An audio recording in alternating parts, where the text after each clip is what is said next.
Before our world was created, before stars shone in the night sky, there were the six primordial dragons, creators of the universe: Vorath, Zitharis, Nitharon, Dravan, and Mirax. Each swept through the black void, creating joyously.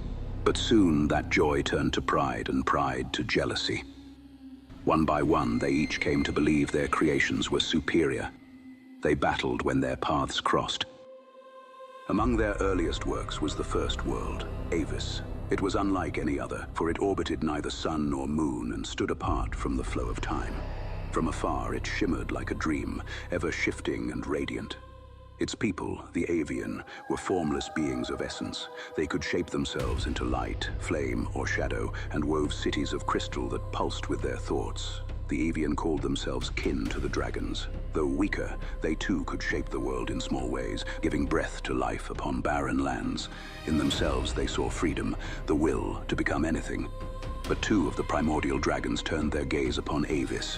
One feared them, wanting to bind them into order. The other wished to free them entirely, giving them power equal to the stars themselves. Their clash was inevitable. For when dragons make war, they do not battle upon a single mountain or sea. Their conflict shakes entire planes of reality. When the dragons met in the skies of Avis, the world could not bear their struggle. The crystal cities cracked, and the very fabric of Avis tore apart. The Avian, beings of pure essence, perished not from death, but from dissolution, their forms scattered into unrecognizable fragments. And yet, one Avian endured. Not by strength, but by will. He anchored his being to hatred itself. Hatred of the dragons who destroyed his home. And above all, hatred of Mirax, whom he believed to be the architect of their ruin. Mirax, unbothered, soared onward. Not far from where Avis once roamed, Mirax roared the sun and moon into being. Along with other space debris, the last shard of Avis was pulled in by the gravity of these celestials, the Avian survivor coming with it, clinging to the last piece of its home, and around it a planet was formed, like flesh around a splinter deep beneath the planet's crust. At the center of Mirax's creation, the Avian survivor gave itself a name. The Beginning.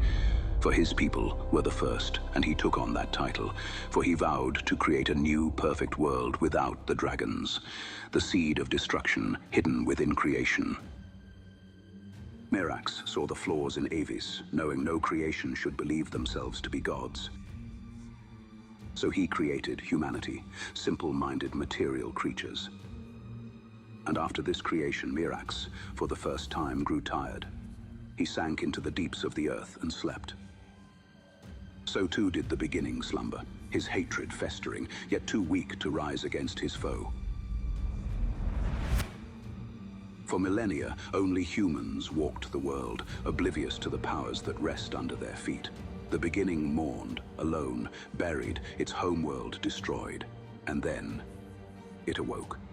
Knowing the dragon desired order, he created chaos. Magic surged, monsters twisted into being, and far across the world, a lone explorer heard whispers in stone and fire.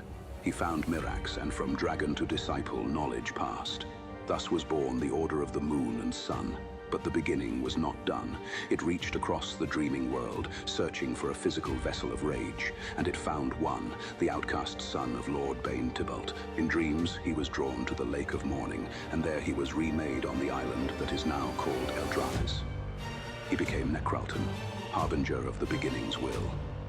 He extended his hand, and the land fell before him, a chasm from lake to sea. Onward he marched, turning lands to ash, to rot, to bone, building a kingdom of death.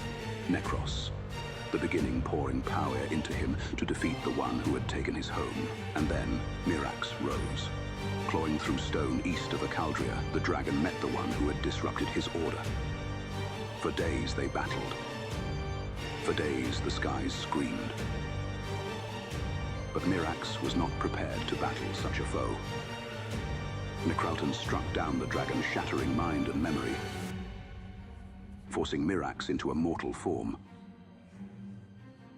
The wounded god was dragged to the fountain of youth, his body healed, but not his mind. He emerged smaller, broken, and forgotten. With Mirax gone, Necralton cast a final spell, erasing all memory of the dragon from the world. even Mirax's own. All that remained were a few scattered disciples, lost to distant lands. Mirax, now in a mortal form and unknowing of his godhood, found himself in the land of Mordril. The people of Acaldria found the dragon and, not knowing what he was, made him king. They called him the Silent King, for he ruled without word or will, cloistered in his high castle. Necralton retreated to Necros, weakened from their battle.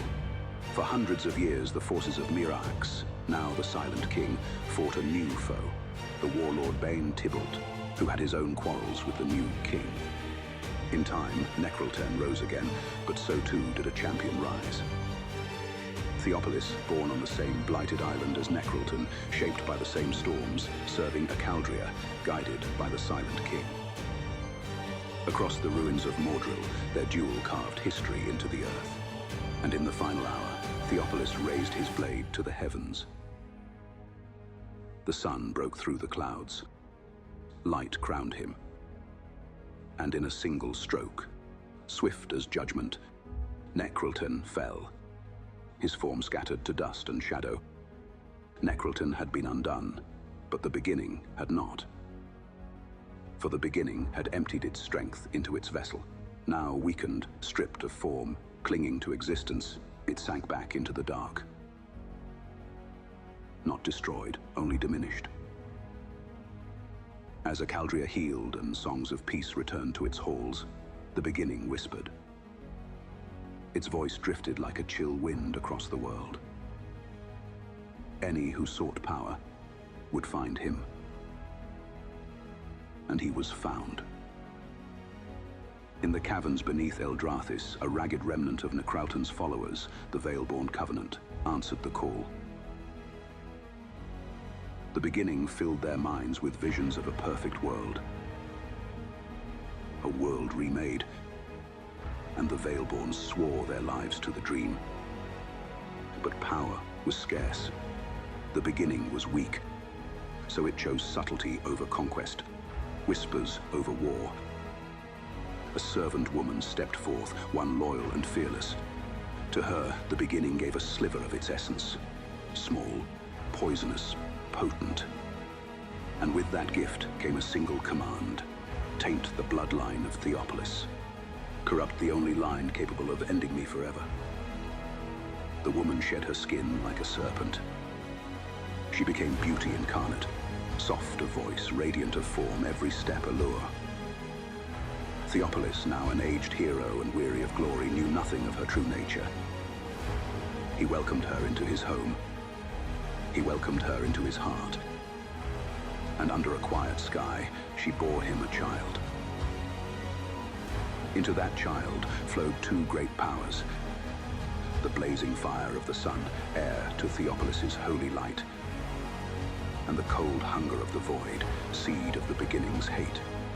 When the child took his first breath, the beginning shuddered. For in that moment, he saw a vision. A boy, born 100 years hence. A child in whom destiny's chains held no claim. A spirit who walked between two worlds. Light and shadow. Ruin and salvation. A child strong enough to one day reshape the world. And in that boy, the beginning saw its future. Its vessel reborn. Its perfect world constructed. But only if it could rise again.